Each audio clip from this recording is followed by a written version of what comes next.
Good morning students. आपकी online classes फिर से रिज्यूम हो गई है और इस पीरियड ऑफ टाइम्स में पहली बार हिस्ट्री को पढ़ेंगे। हिस्ट्री आपका फर्स्ट चैप्टर है, the rise of nationalism in Europe. और ये चैप्टर जो है वो पूरी तरह से कनेक्टेड है आपके 9th के स्टडी से। उसमें भी जो आपका फर्स्ट चैप्टर 9th में था वो फ्रेंच रेवोल्यूशन, उसी आइडिया को यहाँ पढ़ाया गया है। कुछ कॉन्सेप्ट्स बेसिक हैं जिसको इसमें और अच्छे से डिफाइन किया गया है और अच्छे से समझाया गया है। जैसे फ्रेंच रेवोल्यूशन को आप लोगों ने पढ़ा, उसमें रेवोल्यूशन पढ़ा किस तरह से एक मोनार्कियल सिस्टम पहले कन्वर्ट हुआ कॉन्स्टिट्यूशनल मोनार्की में, फिर उसके बाद वहाँ पर मोनार्की हुई, तो एक डेमोक्रेटिक रिपब्लिक हुआ, फिर नेपोलियन आया, बहुत सारे रिफॉर्म्स किए, लेकिन फिर वो रिफॉर्म अल्टीमेटली फिर डिक्लाइन हो गया, वहाँ पर फिर नेपोलियन राजा हो गया और ये कंटिन्यू रहा। और ये कंटिन्यू रहा लगभग 48 तक। कभी ये डेमोक्रेटिक रिपब्लिक होता था, कभी कॉन्स्टिट्यूशनल मोनार्क आ जाते थे। तो इसी स्टोरी के बीच पूरे यूरोप में कुछ कॉमन फीचर डेवलप हुए। इसी कॉमन फीचर को आपको इस चैप्टर में पढ़ना है। उस कॉमन फीचर में जो सबसे पहला लेसन है, उसमें सबसे पहला जो चैप्टर है उसमें शो किया गया है the rise of nationalism in Europe. यानी वो जो कॉमन फीचर है वो नेशनलिज्म है यूरोप में। नेशनलिज्म के बहुत बेसिक आइडियाज तो 18वीं शताब्दी के लास्ट में फ्रेंच रेवोल्यूशन से शुरू हो, लेकिन एक कहा जाता है कि अगर सेंचुरी का कोई कैरेक्टरिस्टिक्स हो या जिसको इजीली आइडेंटिफाई कर लिया जाए कि किस सेंचुरी में क्या सबसे महत्वपूर्ण बात है, तो 19वीं शताब्दी के यूरोप की सबसे महत्वपूर्ण बात है नेशनलिज्म। ठीक, और अभी हम इसको और आगे अच्छे से पढ़ेंगे कि नेशनलिज्म होता क्या है। तो पहले स्टेट का कॉन्सेप्ट आया, मॉडर्न नेशन स्टेट का कॉन्सेप्ट आया, इसी बीच में नेशनलिज्म का भी डेवलपमेंट हुआ। इसी नेशनलिज्म को डेवलपमेंट को बहुत अच्छे से रिप्रेजेंट किया फ्रेडरिक सोरी, एक फ्रेंच पेंटर। इस पेंटर ने 1948 में एक पेंटिंग बनाई जिसमें आप देखेंगे कि बहुत सारे स्टेट्स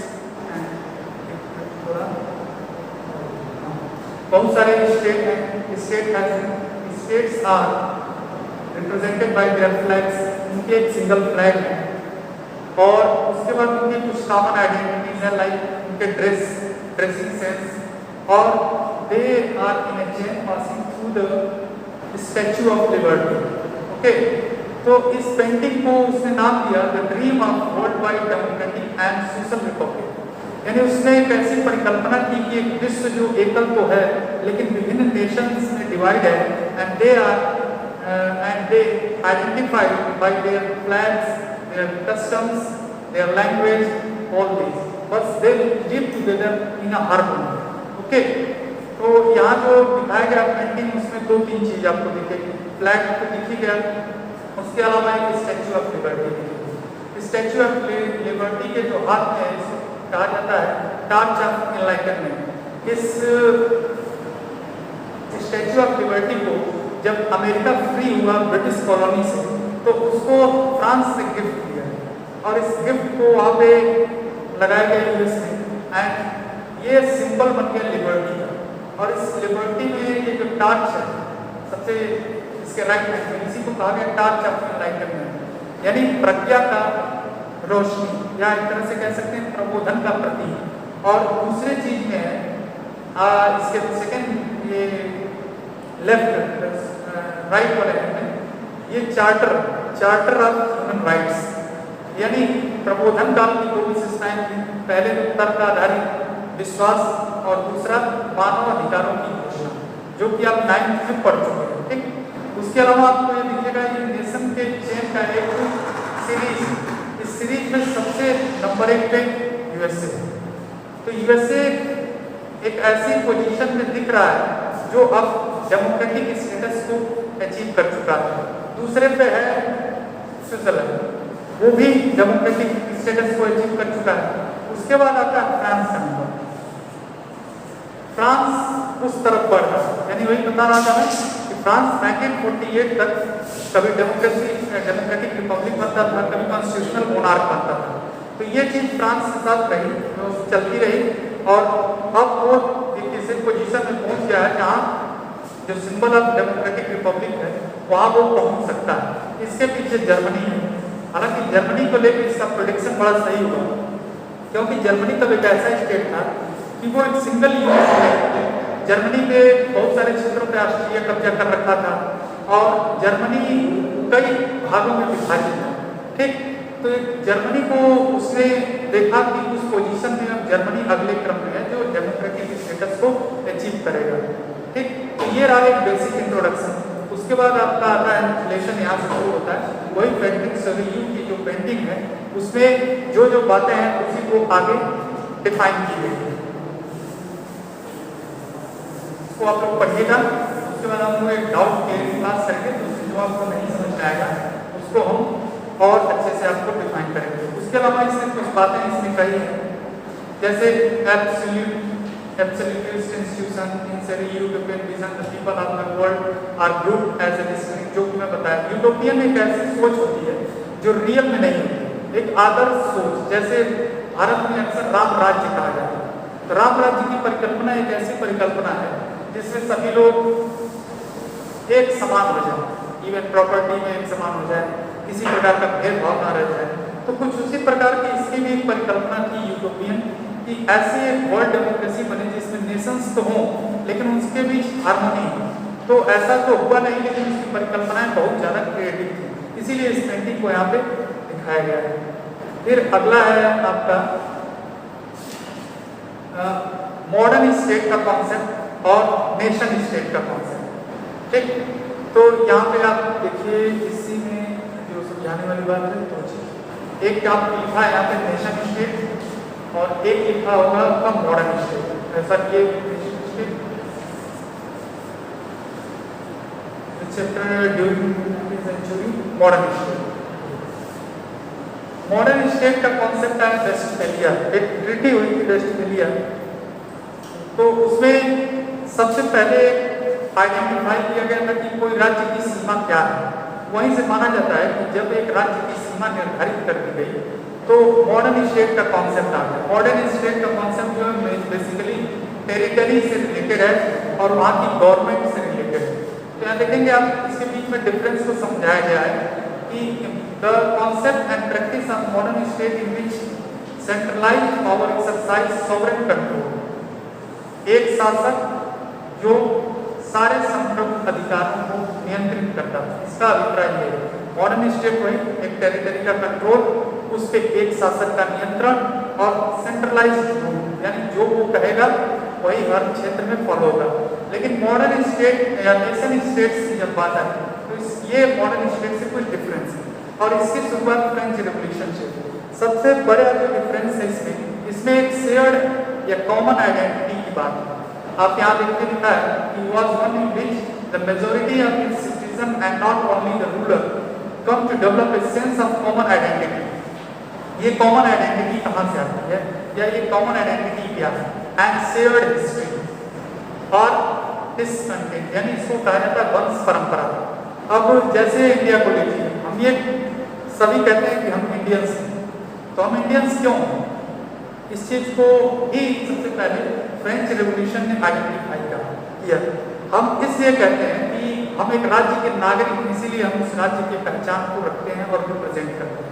तो सिटीजन का कॉन्सेप्ट सबसे पहले फ्रेंच रेवोल्यूशन से आया, इसीलिए एक कॉमन आइडेंटिटी बनी जो सिटीजन कहलाए उस देश से। नेशनलिज्म की एक बहुत अच्छी परिभाषा उसी समय एक फ्रेंच फिलोसोफर थे अर्नेस्ट रेनन, व्हाट इज नेशन करके इनका एक लेक्चर था जो कि फ्रांस की यूनिवर्सिटी में दिया गया था। इस लेक्चर में उन्होंने बहुत एक तरह से मॉडर्न परिभाषा दी। 1882 की ये परिभाषा है, लेकिन आज भी ये उतनी रिलेवेंट है जितनी कि उस समय थी। इस परिभाषा में आप देखेंगे A nation is the culmination of long past of endeavor, sacrifice and devotion। राष्ट्र पराकाष्ठा है पिछले अतीत या लंबे अतीत के प्रयत्न, त्याग और निष्ठा की, ये इसकी मीनिंग है। A nation is the culmination of long past of endeavor। एक राष्ट्र जो है वो लंबे अतीत के प्रयत्नों, सेक्रीफाइस यानी त्याग और endeavor यानी प्रयत्न की पराकाष्ठा है। A heroic past, great man glory, that is the social capital upon which one nation based a national idea to have common glories in the past to have a common will in the present। यानी इसमें कुल मिला के यही कहा जाता है कि आपके पास अपने अतीत के प्रति एक साझा विश्वास हो और वर्तमान में काम करने के साथ साथ वो इच्छा हो। तो नेशनलिज्म में यही सबसे मूल बात है कि शेयर्ड अतीत में बिलीव करना और आगे भी एक साथ एकजुट परंपरा से कामों को करने की इच्छा, यही नेशनलिज्म है फ्रेडरिक सेलिट रिकॉर्डेड। और ये आज भी उतना ही ट्रू है जितना उस समय था। ठीक, इसमें अगला है कि the French revolution and the idea of nation. अब जिस कॉमन आइडेंटिटी या शेयर्ड हिस्ट्री की बात की, जहाँ से नेशनलिज्म का कॉन्सेप्ट आया, वो सबसे पहले डिपिक्ट हुआ या सबसे पहले रिप्रेजेंट हुआ थ्रू फ्रेंच रेवोल्यूशन। वो कौन कौन से आइडेंटिटी थे और वो कौन कौन से बिलीफ सिस्टम थे या हिस्ट्री थे। तो उसमें सबसे बड़ी चीज थी कि सॉवरेनिटी का कॉन्सेप्ट। जो नेशन स्टेट में हम पढ़े थे कि एक डेस्पोटिक रूलर होता है, वही शासन करता है और नागरिक जैसा कोई विश्वास नहीं होता। लेकिन ये जो सॉवरेनिटी पहले किंग में होती थी, वही अब चली गई इलेक्टेड रिप्रेजेंटेटिव में। यानी सॉवरेनिटी फ्रॉम द मोनार्की यानी राजशाही to a body of French citizen. एक मोनार्की जो राजशाही होती थी, जो संप्रभुता या शासन करने का अधिकार है, वो ट्रांसफर हुआ मोनार्की से यानी राजशाही से to a body of French citizen, एक नागरिकों के समूह से। ठीक, the revolution proclaimed that it was the people who would benefit, who would henceforth constitute the nation and shape its identity। आपको बार बार आपका एनसीईआरटी जब भी खोलेंगे उसमें पहला पेज होता है, तो उस पहले पेज में सबसे पहले लिखा रहता है प्रियम्बल्स। उस प्रियम्बल्स की जो पहली लाइन होती है वो लिखी रहती है we the people of India. तो वही बात यहाँ कहा जाता है कि सोर्स ऑफ सॉवरेनिटी क्या है। किसी भी डेमोक्रेटिक या इलेक्टेड रिप्रेजेंटेटिव गवर्नमेंट में सोर्स ऑफ सॉवरेनिटी हमेशा सिटीजन होता है। उसी सिटीजन की बात यहाँ भी की गई है। उसके बाद from the very beginning the French revolution introduced various measures and practice that create sense of collective identity। इसी कलेक्टिव आइडेंटिटी की बात की जा रही है जिससे कि नेशनलिज्म की शुरुआत हुई थी। और उस कलेक्टिव आइडेंटिटी में सबसे मेन चीज थी तो एक फादरलैंड की बात और दूसरा थी सिटीजन की बात। यानी हम एक ही नेशन के पुत्र हैं। जैसे कहते हैं कि भारत माँ, उसी तरह से यहाँ फादर हो गए, यानी एक ही पिता के संतान, एक समूह में रहने वाले सभी लोग एक पिता के संतान हैं, इसीलिए एक आइडेंटिटी से जुड़े हैं। उसी प्रकार एक नागरिक, एक राष्ट्र के नागरिक भी एक साझी आइडेंटिटी होती है। And community enjoying the right under the constitution, the new French flag, फिर एक साझी आइडेंटिटी हुई फ्लैग की।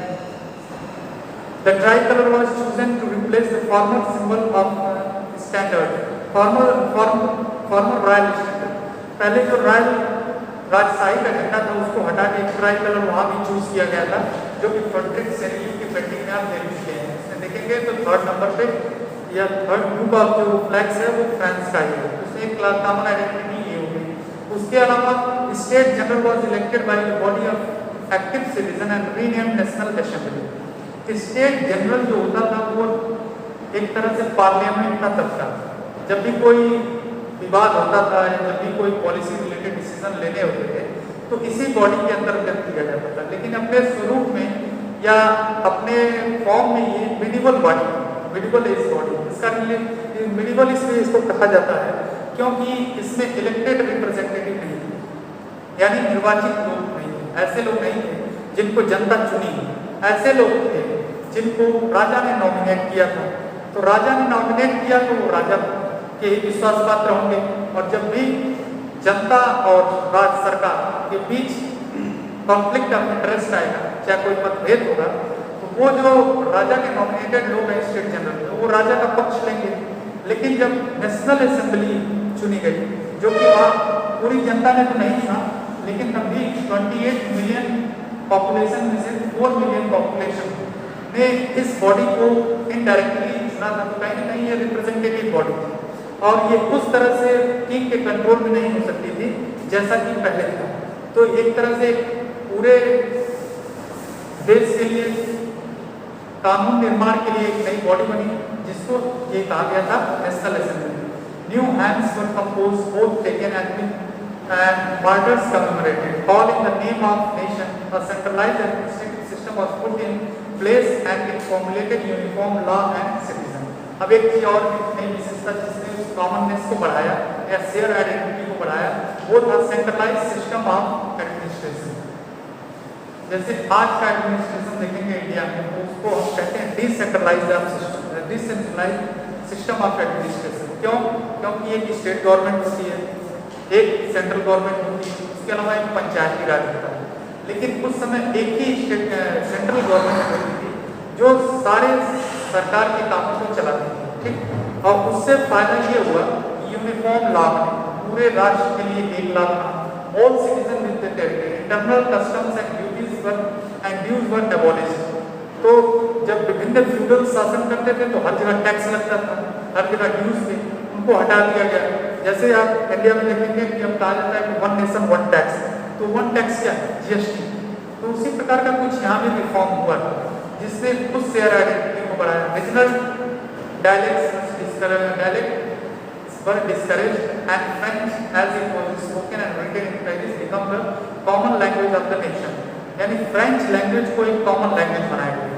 तो 19वीं और 20वीं सदी तक लैंग्वेज को, एक कॉमन लैंग्वेज को नेशनलिज्म का सिंबल्स माना जाता है। जिस देश का एक कॉमन लैंग्वेज ना हो वहाँ पे माना ही नहीं जाता था कि ये नेशन है। तो ये बहुत, लेकिन अब ऐसा तो नहीं है क्योंकि इंडिया एक सक्सेसफुल नेशन है और यहाँ पे बहुत सारी भाषाएं हैं, ठीक।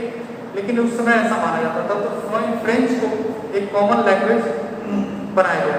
The revolution further declare that it was the mission and the destiny of the French nation to liberate the people of Europe from the despotism in order, in other word, to help other people of Europe to become nation. अब देखिए, कोई भी progressive idea हो तो इसकी एक history रही है जिसको समझना चाहिए कि वो प्रोग्रेसिव आइडिया कभी भी वो ज्योग्राफी से या पॉलिटिकल सिस्टम से बना नहीं रहा सरकार से। जब भी कोई प्रोग्रेसिव चीज आई है तो उसको वर्ल्ड ने एक्सेप्ट किया, वर्ल्ड के प्रोग्रेसिव लोगों ने एक्सेप्ट किया। सेम चीज यही है, यूरोप में जब नेशनलिज्म का कॉन्सेप्ट आया, नेशनलिज्म की आइडिया आई और ये आइडिया जनता को कहीं न कहीं उस निरंकुश राजशाही शासन से बचाती थी और एक सम्मानजनक स्थान दिलाती थी एक राज्य में, तो ये आइडिया और जगहों पर फैलने लगे। जैसे आप देखेंगे ये फ्रांस है, फ्रांस से स्विट्जरलैंड, फ्रांस से स्पेन, फ्रांस से इंग्लैंड, फ्रांस से, ये नेशनलिज्म का आइडिया पूरा यूरोप में फैला और इस फैलाव को फ्रांस ने सपोर्ट किया। फ्रांस के लोगों का ऐसा मानना था कि अब हमारी ये ड्यूटी है कि हम एक नेशन हो चुके हैं और हम पूरे यूरोप में भी नेशनलिज्म के आइडिया को आगे बढ़ाएं। और इसके लिए नेपोलियन ने बहुत सारे अभियान भी शुरू किए विद वाइड। जैसे जैसे वो बढ़ता गया, जैसे जैसे उसके अभियान सफल होते गए, तो जिन जिन क्षेत्रों में नेपोलियन जीता और अपना शासन स्थापित किया वहाँ पे नेशनलिज्म का आइडिया भी साथ में गया, ठीक।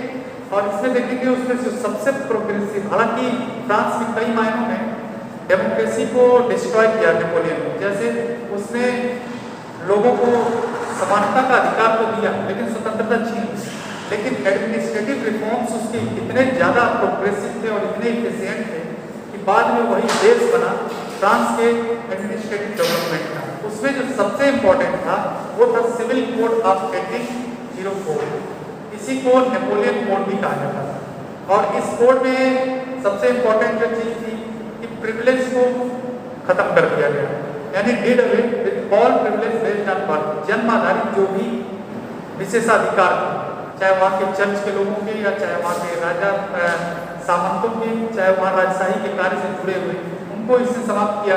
इस्टेब्लिश इक्वलिटी बिफोर लॉ, ये मॉडर्न लॉ का सबसे मतलब ह्यूमन वैल्यू वाला प्रिंसिपल है। ये प्रिंसिपल क्या है कि राज्य का जो कानून होगा वो सब व्यक्तियों के लिए समान होगा, यानी कोई व्यक्ति कानून से ऊपर नहीं होगा, सबको कानून फॉलो करना है। जैसे आज मान लीजिए कि इन प्रिंसिपल ऐसा तो है कि अगर दो लोग अगर ट्रैफिक रूल को वायलेट करते हैं तो उसमें चालान दोनों का कटता है और दोनों का सेम कटता है, ठीक। वही चीज़ है इक्वालिटी ऑफ लॉ। फिर उसके बाद क्या है, सिक्योर राइट टू प्रॉपर्टी, यानी जिसकी जो प्रॉपर्टी है उसको राज्य कब्जा नहीं कर सकता या राज्य उसके इस अधिकार से वंचित नहीं कर सकता। और ये सब आइडिया कहाँ से आया था? ये सब आइडिया से रूसोस के, जो उस समय का सबसे बड़ा दार्शनिक था, और लॉक और रूसो ने आइडिया दिया था नेचुरल राइट्स का। तो नेचुरल राइट्स में कई चीज़ें पहचानी के लिए इसमें 3 राइट्स जो सबसे इम्पोर्टेंट थे वो थे right to life, right to property, और तीसरा था राइट टू फ्रीडम। एक फ्रीडम को तो इसने डिस्ट्रॉय किया, लेकिन बहुत सारे राइट्स को इसने बचाया। तो इसीलिए जब ये दूसरे देश में गया तो वहाँ पे जो इंटेलेक्चुअल क्लास था या प्रबुद्धजीवी वर्ग था, उसने भी इसको पहचान दी और मान्यता दी। लेकिन ये इसका सपोर्ट बहुत दिन तक रह नहीं पाया। इसका एक मेन रीजन था कि धीरे धीरे नेपोलियन का शासन एक साम्राज्यवादी शासन होता गया, और जैसे जैसे इसने कब्जा किया, अपने लोगों को वहाँ का शासक बनाता गया, अपने परिवार के या घर के लोगों को। उसके अलावा टैक्स रेट बढ़ाते गए, और जो भी फ्रीडम थे उसको कंट्रोल करता गया। तो एक तो जागरूकता आ गई थी उस स्टेट में कि नेशनलिज्म ऐसा एक आइडिया है जो प्रोग्रेसिव आइडिया है, जिसको हमें अपनाना चाहिए। और दूसरे नेपोलियन का शासन जब धीरे धीरे ब्रूटल होता गया तो ये कॉन्फ्लिक्ट बढ़ा, और इसने उसको एक तरह से संघर्ष को पैदा किया, और ये नेशनलिज्म का आइडिया और तेजी से तब बढ़ा।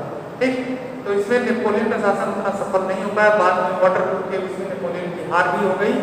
और उसके बाद आपका जो अगला टॉपिक है वो है the making of nationalism in Europe. इसको हम अगले लेक्चर में पढ़ेंगे। आज के लिए इतना ही।